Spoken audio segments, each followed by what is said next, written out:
L'humoriste controversé jette l'éponge. J'ai un nouveau spectacle. Ce spectacle, vous voyez le décor de ce spectacle, vous voyez les costumes de ce spectacle. Dans ce texte, aucun des éléments n'est visé par les arrêtés.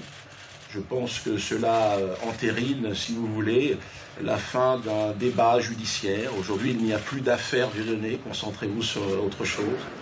Son nouveau spectacle s'appelle désormais Azuzoa. Il renonce à ses jeux de mots ambigus et à son refrain favori.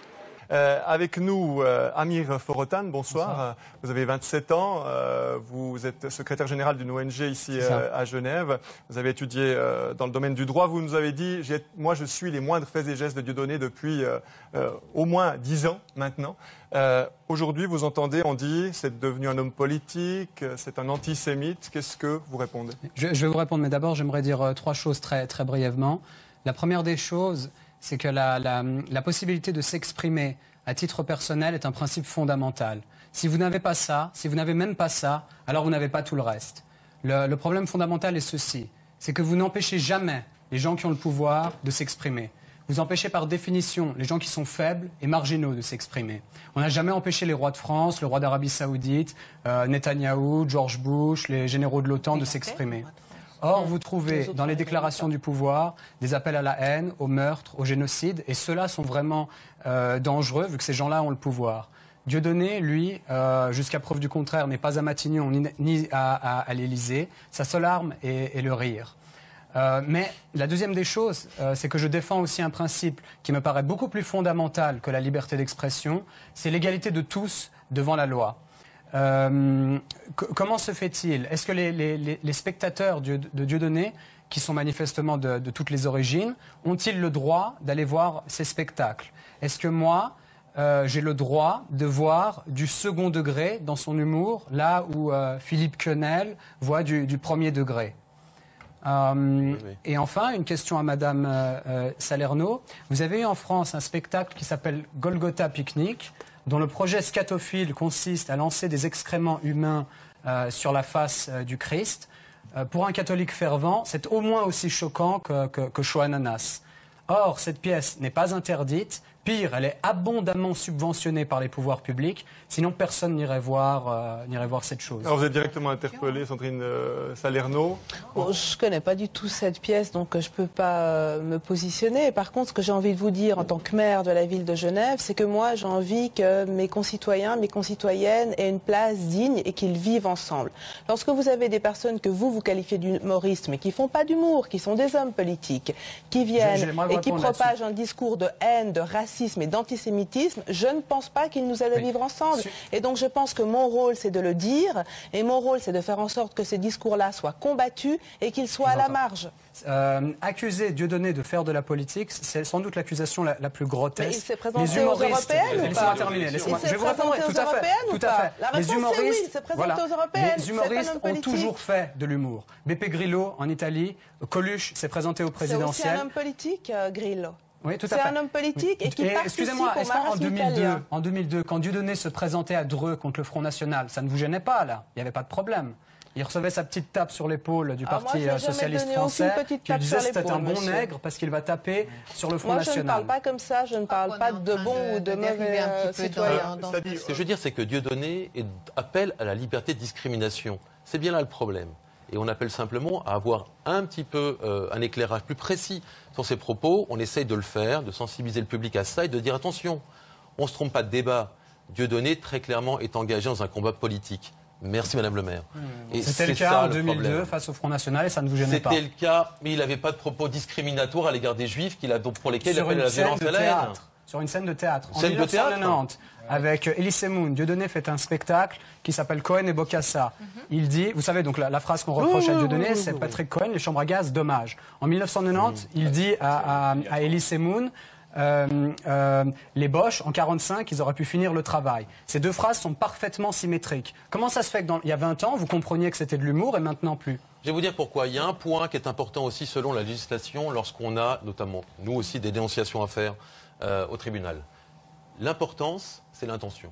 Exact. Ce qui détermine le tout, finalement, c'est l'intention.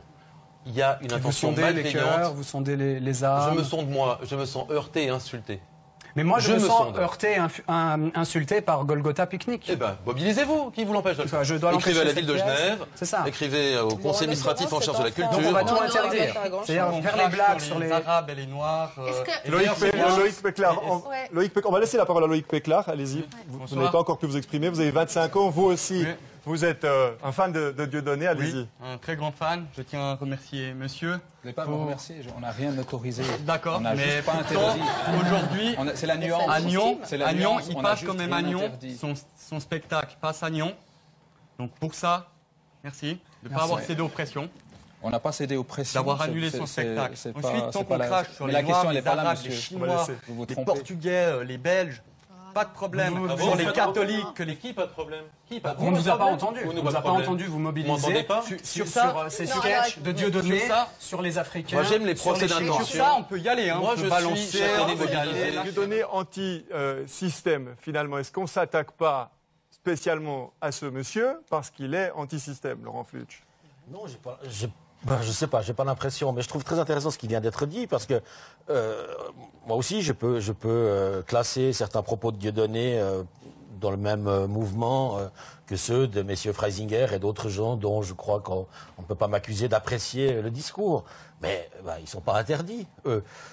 Et encore une fois, tant que les propos de Dieudonné ne tombent pas sous le coup de la loi, pourquoi les interdire? Je suis parfaitement d'accord avec vous, monsieur. Mais il a été condamné 9 fois, donc ils ont tombé sur le coup de la loi.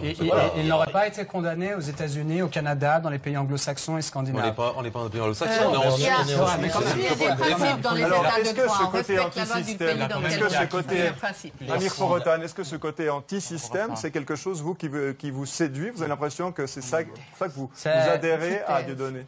C'est tout à fait le cas. Le fait, vous voyez quelqu'un qui est interdit, vous dites qu'est-ce qu'il peut bien dire de si horrible, de si vilain. Et moi, j'invite tous les spectateurs à se faire leur propre opinion en allant voir les spectacles de Dieudonné. Et de grâce, ne les laissez pas décider à votre place de ce qui est bon ou pas. Comme vous étiez comme on était en direct de Paris, j'aimerais qu'on m'explique comment c'est possible que le Conseil d'État, qui est la plus haute juridiction française, ait pu donner cette parodie de justice. C'est pas moi qui le dis, ça a choqué Anne Beau, c'est la présidente du syndicat de la magistrature en France, qui dit, je la cite, « Je n'ai jamais vu ça. Ça ne s'est jamais passé. » Fin de citation. À partir du moment où il fait cet immonde geste de la quenelle sur le mémorial de la Shoah à Berlin, est-ce que vous cautionnez ça? Oui. Vous cautionnez ça? Alors une réponse. Alors moi j'aimerais qu'on il fait ce même On va laisser geste répondre devant le mémorial monsieur d'Anne Frank. Maillot. Je vais vous Vous répondre. cautionnez ce genre de choses? Tout à fait. Je vais vous répondre. Alors je crois que c'est là qu'il faut faire une distinction entre la liberté d'expression, je veux bien, mais il y a quand même des limites. Et là je pense que vous êtes en train de déraper. Qui décide que la quenelle est un salut nazi inversé? Or que Dieudonné n'a jamais dit ça, son public n'a jamais dit ça. Enfin, moi les bras m'en tombent. Oui, d'ailleurs, je vous rappelle qu'en symbolique, l'inversion d'un symbole inverse également son sens. Ce qui ferait de la quenelle un salut anti-nazi. D'accord. Ce geste existe depuis 2005. Dieudonné fait ça dans un spectacle sur les espèces en voie de disparition, parce que Dieudonné ne parle pas que des Juifs. Vous admettez qu'il a dérapé? Monsieur Maillot, vous interprétez ça comme ça. Finir son propos. Donc Dieudonné, en 2005, fait un sketch sur les espèces en voie de disparition. Il mime un dauphin et il dit à son colistier, Jackie, le dauphin, sa nageoire, il va nous la foutre jusque-là. Voilà.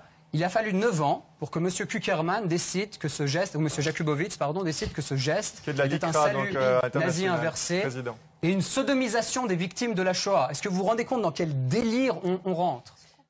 À partir de quand on va passer de la mémoire à l'histoire? Je veux dire, aujourd'hui, à l'heure de l'Irak, de la Syrie, du Bahreïn, du Congo, avec plus de 6 millions de morts, est-ce qu'il n'y a pas d'autres combats pour le salut des hommes que le rappel incessant de l'Holocauste, la mémoire, chaque fois de revenir sur ces thématiques. C'est notre présent, ça se passe maintenant, quasiment sous nos yeux. Pour le passé, vous ne pouvez plus rien. Il y a une très belle phrase dans l'Évangile qui dit « Laissez les morts enterrer les morts ». La morale ne s'accorde pas bien avec l'humour. Quand quelqu'un a envie de rire, il ne se demande pas d'abord « est-ce que j'ai le droit d'en rire ?» ou « est-ce que je dois me contenir un peu ?» ou « est-ce que je dois d'abord demander conseil à un expert pour savoir si j'ai le droit de rire ?» Personne ne réfléchit à cela, parce que le rire a quelque chose d'anarchique.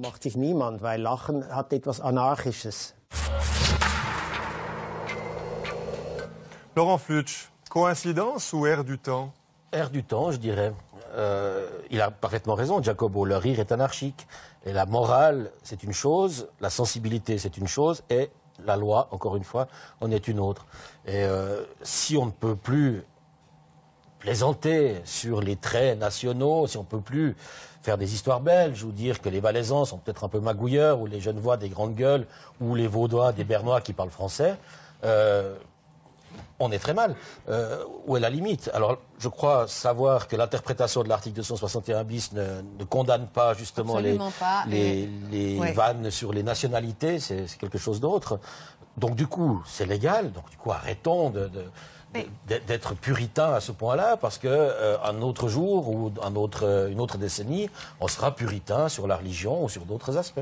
Bien sûr, on peut rire de tout, mais rire de la Shoah, il y a un humour juif sur la Shoah.